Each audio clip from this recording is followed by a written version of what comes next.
So my next day workshop is going to be around healing a little bit of attachment trauma. So most of us have some form of attachment trauma because it comes from abandonment, emotional abandonment in childhood.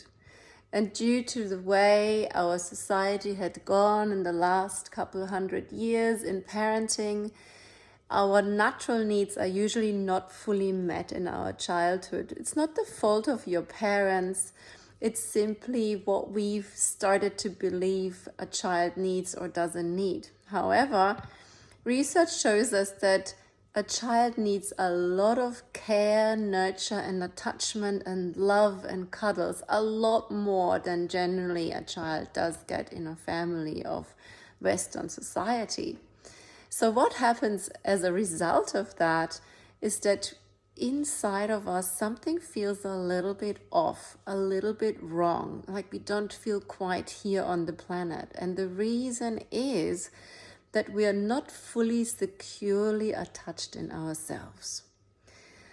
And so in this workshop we're going to focus on feeling into those places and using specific techniques to create more secure attachment inside of ourselves. So if there's something that resonates with you, check out my website, tasteoflove.com.au, and come and join us to this beautiful workshop.